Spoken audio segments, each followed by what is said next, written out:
why the European Union's green agenda flows straight through the United States all the way to you. Good morning and welcome to the Shielded Prepper. This channel's committed to information that expands a mind that desires preparedness. And this one's going to be interesting for one reason, that it all comes down to us and how we affect how United States businesses can export products to the European Union. Out of the Wall Street Journal this morning, and this is out of the risk and compliance portion of the journal, and I'm exploring all these little pockets of that publication. This one starts, the title says, The Morning Risk Report. The SEC climate rules could decide whether the U.S. faces tough European Union law. The EU plans to require thousands, now mind thousands, and we're going to talk about that, requires thousands of U.S. companies to disclose extensive detail, not just detail, extensive detail about how their operations affect the climate. Unless the Securities and Exchange Commission's domestically here passes rules, the EU officials see a tough road ahead for the United States and our businesses exporting products over there. They are going to force the United States to comply with this green agenda. And why are the allies? The BRICS nations are piling up together. They're amassing great wealth. And the allies are sitting around trying to force solar panels everywhere. And I'm not against the solar energy or wind, or I actually think it's very useful. Is it scalable, and should it cripple an economy because they don't comply?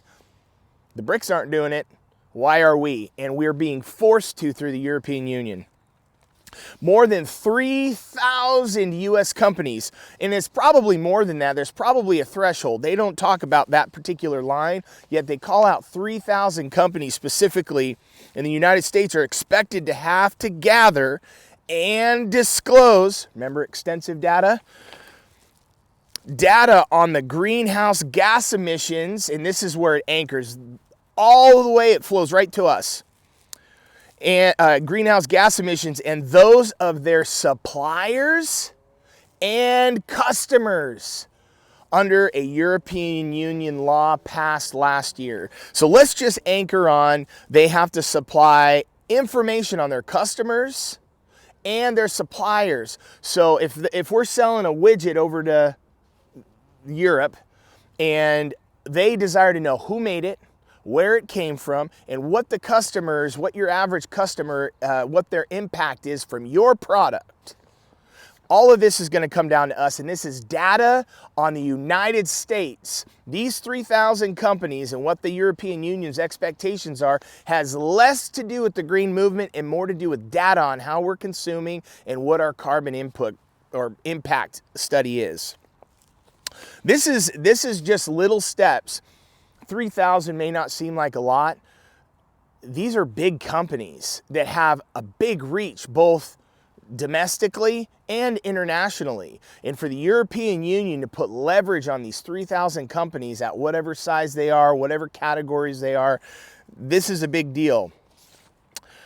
The U.S. agency has been working for more than a year to finish requirements that publicly traded companies, so there's their threshold, publicly traded companies report emissions and business risks associated with climate change. It has faced fierce opposition from the start, from some industry groups and Republicans. So the conservative side do not like this because it's one step closer to more control. They're tightening the noose little by little. Hey, we're doing this right now. We're studying the effects of companies exporting to the European Union. We desire to know their suppliers and where they're having it made and how conscious they are where those products are made. And we'd like to know about your customers and their impact. What are their what are their typical spending habits, and what products are they consuming, and how does that impact the green agenda? The SEC also desires to maintain its role as a global standard setter. So the SEC domestically desires to be a global standard setter. So the EU right now is what's considered a more restrictive rule. We can't be less restrictive based on their rule and send products over. We either have to match their restrictions or exceed them and become even tighter. So this may be a lever for the United States to say, hey, European Union, tell us in our publicly traded companies, 3,000 of them, that they have to comply, and their suppliers, and we desire extensive data on the customer, us. And then what we're going to do is we're going to allow the SEC to become more restrictive because the SEC desires to be a standard setter and is eager. It's eager to avoid subjecting U.S. companies to different rules in different jurisdictions. So basically what this is saying is if we're more restrictive, no one else is going to tell us whether we can exchange product going back and forth. Whether it's the European Union that's restrictive now, yet because the SEC is more restrictive, this will not impede the green movement of products and companies being able to exchange through the EU in this example here. Just know that little by little, these steps are being taken and they're constricting. It's a snake, like a python. It's a spirit of python that is constricting us little by little, and it's by design. It's not by default. And this morning, I bless you guys. When you read this information, allow your spiritual heart to discern and do not allow fear, doubt, or worry to come. Yet let your eyes be open. Let your ears listen to ensure that you are prepared for this next chapter that's coming. This is a little information on where the noose is tightening. I hope you found this valuable. Citizens of YouTube, if you haven't subscribe, hit the like button, ring the bell, and I'll talk to you guys later. Have a great weekend. What is this, like a party over here? Fresh water and it's a party. Woohoo!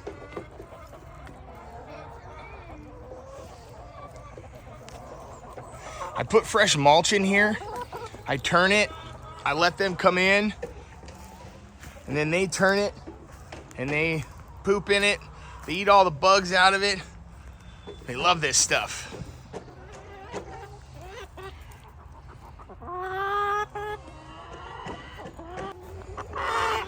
What, are you waiting? You want to be first in line? You want to be first in line? What, all your friends, what, do you guys want something to eat? All right. And you stay out.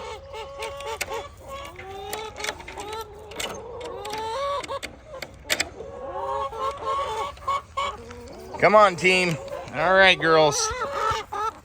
You stay out, you. This is our flock. Some of them are in there laying right now. Look at them. All fussed. They're all fussy right now. Okay, here, you guys want some now?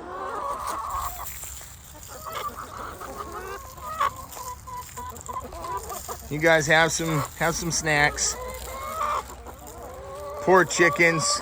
Poor chickens.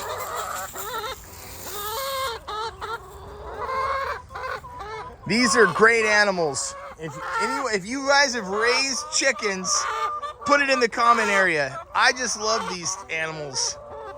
They're a bunch of fussy little babies, and they're rather friendly these days. Come here. Come here. What's wrong? Come here. Come here. You're okay. You're okay. I know, it's tough being a chicken. I know. These are great animals. They produce, at certain times of the year, more volume. Hey, you stay out. And it's probably, I would say, a little more expensive to raise eggs. And there's something just really great about it. We waste nothing in our family. All of our food, all of our cuttings, all come out to them. And each one of these chickens has a name, and the kids absolutely know every one of them. It's the strangest thing. All 30 of them.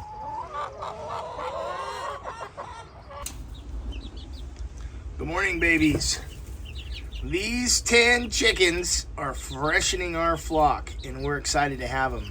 Have they had the kids come out and tended to you guys yet? I see you're burying your feet. How's your water? Okay, somebody's been out here. Well, good morning, ladies.